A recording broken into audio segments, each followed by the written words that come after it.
अध्याय 8वां नए दल का गठन और इसका चौथा वीडियो मैं बना रही हूँ।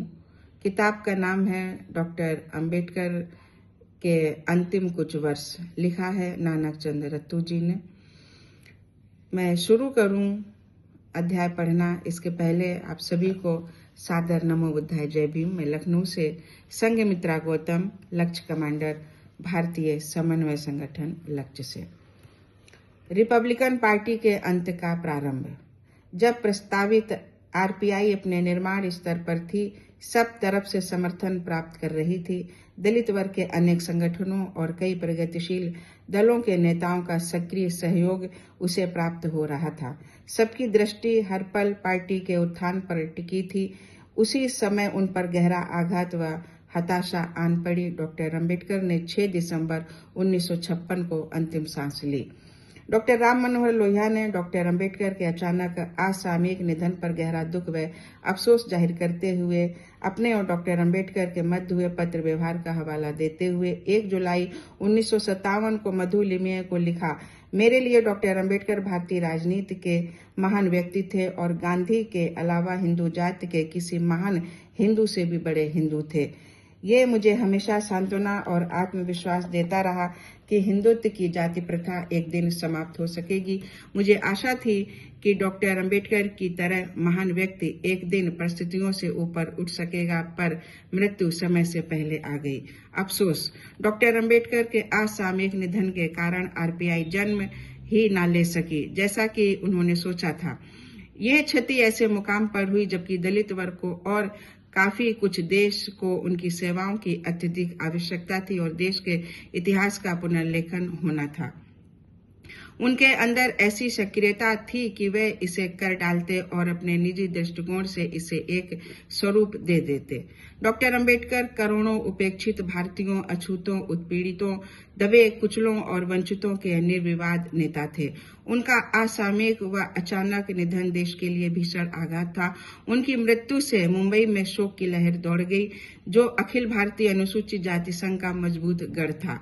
एक विशिष्ट श्रेणी के विद्वान, भारतीय संविधान के मुख्य शिल्पी, अत्यंत विपरीत परिस्थितियों में भी उच्च राजनीतिक पद पर आसीन हो सकने वाले व्यक्ति इतिहास के अंग बन गए। डॉक्टर अंबेडकर के सेनापति, निकट के लोग और पार्टी के कार्यकर्ता बुरी तरह से दुखी व अंदर से हिल गए थे। वे दुख को बिल्कुल अनाथ व हतप्रभ दशा में पा रहे थे। उनकी समझ में नहीं आ रहा था कि आरपीआई का गठन उनके नेता के दृष्टिकोण के अनुसार कैसे किया जाए। कोई दिशा निर्देश, पत्रावली, अन्य कई प्रमुख नेताओं से उनकी बातचीत का परिणाम, प्रस्तावित पार्टी के उद्देश्य व लक्ष्य उन्हें कुछ भी ज्ञात न था।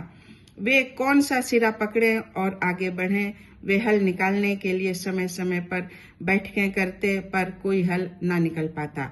1957 के आम चुनाव का समय जैसे जैसे निकट आ रहा था, वे प्रतिदिन दादा साहेब B.K. गायकवाड़ के नई दिल्ली आवास 14 जनपद पर मिलते, मसलों पर किसी परिपक्व निर्णय पर पहुंचने के लिए व्यापक चर्चा करते। भ्रम और अनिश्चितता की दशा में दादा साहेब गायकवाड़ ने संभावित सहयोग व दिग्दर्शन के लिए नानक चंद्र रत्तू से संपर्क किया।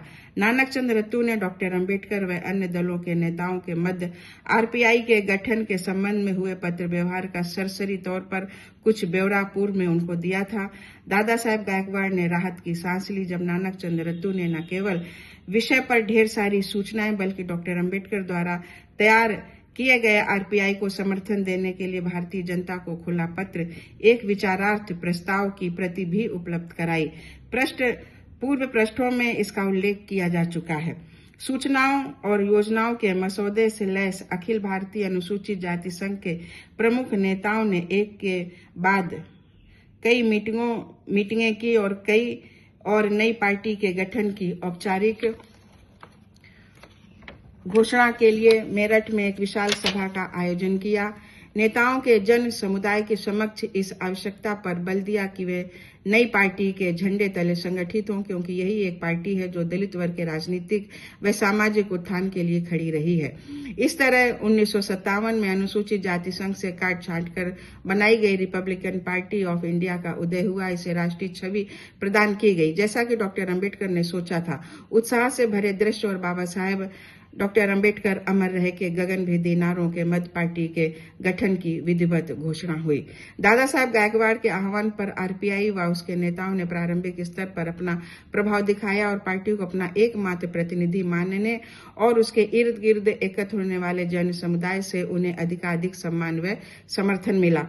प्रतिक्रिया तीव्र और तात्कालिक थी और आशा से कहीं अधिक थी। इतने कम समय में पार्टी का इतना तेज विकास एक आश्चर्यजनक घटना थी। मार्ग में आने वाली तमाम कठिन समस्याओं के बावजूद बिना डिगे हुए पार्टी उठ खड़ी हुई और इसका कारण इसके समर्पित व निष्ठावान कार्यकर्ता थे, जिन्होंने पार्टी को ऊंचाई पर ले जाने के लिए अनवरत और निस्वार्थ भाव से श्रम किया और खुद को संगठन के निर्माण व उत्थान के लिए समर्पित कर दिया। इसका परिणाम यह हुआ कि पार्टी के 8 सदस्य 1957 की लोकसभा के लिए चुने गए। ये थे दादा साहेब बीके गायकवाड़, एन शिवराज, बाला साहेब सोलंकी, बीसी कामले, एसके धिगे, जीके माने, एमडी परमार और डीए कट्टी। प्रारंभिक स्तर पर आरपीआई ने अपना अधिकांश समय और शक्ति भूमिहीन मजदूरों की समस्याओं के खात्मे के लिए लगाई, जिसमें अधिकांश दलित वर्ग के लोग ही थे। दादा साहेब गायकवाड़ के नेतृत्व में पहले धुलिया, जलगांव, नासिक जिले व नागपुर क्षेत्र के कुछ हिस्सों में सत्याग्रह शुरू किया, जिसमें 1959 में 50,000 कार्यकर्ताओं ने गिरफ्तारी दी। इसके बाद 1964 के अंत में एक अन्य बड़ा सत्याग्रह हुआ, जिसमें सरकार ने जोरदार मांग की कि रेलवे लाइनों और नहरों के पास खाली और बेकार पड़ी जमीन को भूमिहीन किसानों में बांट दिया जाए। दलित जनता व बौद्धों पर आरपीआई की बढ़ती हुई शक्ति, प्रभाव और पकड़ को देखकर कांग्रेस ने 1967 के आम चुनाव में आरपीआई के साथ गठबंधन करने की योजना का कुचक्र रचा। कांग्रेस पार्टी ने बड़े यत्न पूर्वक धीरे धीरे आरपीआई पर कब्जा कर लिया और विपक्षी दल के ताने बाने में ताकत के साथ उभरती हुई अनुसूचित जाति, अनुसूचित जनजाति, पिछड़े वर्ग और मुसलमानों के दल को बढ़ने से रोक दिया, जो कि नवजात लोकतंत्र को बनाने और शासक दल पर नियंत्रण रखने के लिए जरूरी था। वह स्वप्न इनके नेताओं ने देखा था। वास्तव में कांग्रेस सबसे पुरानी पार्टी होने के कारण सुसंगठित थी और इसकी पूरी योजना आरपीआई के आधार को अस्थिर कर देने की थी। इसमें वह पूरी तरह सफल रही। ये आरपीआई के अंत की शुरुआत थी। दल की राजनीति एक के बाद एक विभाजन में उलझ गई। पार्टी टुकड़ों में विभक्त हो गई। सबसे प्रमुख दल, जो दादा साहेब गायकवाड़ के साथ था, महाराष्ट्र में कांग्रेस के साथ चला गया। गायकवाड़ व खोब्रागड़े ग्रुप को सर्वाधिक लाभ मिला।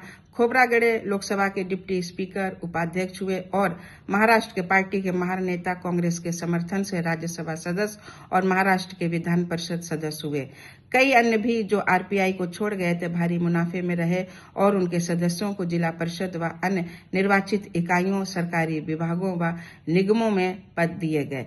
यह आश्चर्य की बात थी कि आरपीआई के नेतृत्व ने, जिसमें प्रमुखता से महार ही थे, अन्य अनुसूचित जातियों जैसे चमार, भंगी आदि को संगठित कर अपना आधार बढ़ाने का कोई प्रयास नहीं किया। इन अनुसूचित जाति के लोगों के प्रति वे घृणा का भाव रखते थे और अपनी निष्ठा केवल अपने ही जाति भाइयों यानी केवल महानों तक ही सीमित रखते थे। दूसरे विपक्षी दलों ने भी इस दिशा में कोई प्रयास नहीं किया। इसका परिणाम ये रहा कि इन अन्य जातियों के सामने कांग्रेस को समर्थन देने का अतिरिक्त कोई दूसरा विकल्प ही नहीं था। उस समय प्रधानमंत्री के समक्ष मांगों की सूची भी रखी गई थी। यथा संसद के केंद्रीय कक्ष में डॉक्टर अंबेडकर का तेल चित्र लगाया गया।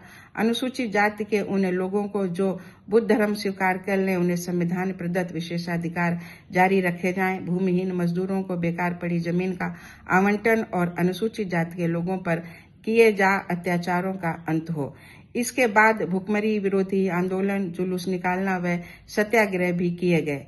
यहाँ पुनः आरपीआई ने अपनी निष्ठा केवल अपने जाति भाइयों तक ही रखी, जिसके परिणाम स्वरूप अनुसूचित जातियों में ही आपस में जातिवादी तनाव व्याप्त हो गया। तो साथियों, अब इसके आगे का आखिरी वीडियो है जो मैं फिर बनाऊंगी। तब तक आप लोग इंतजार करें और अब मैं अपनी वाणी को विराम देती हूँ। जय भीम, जय संविधान।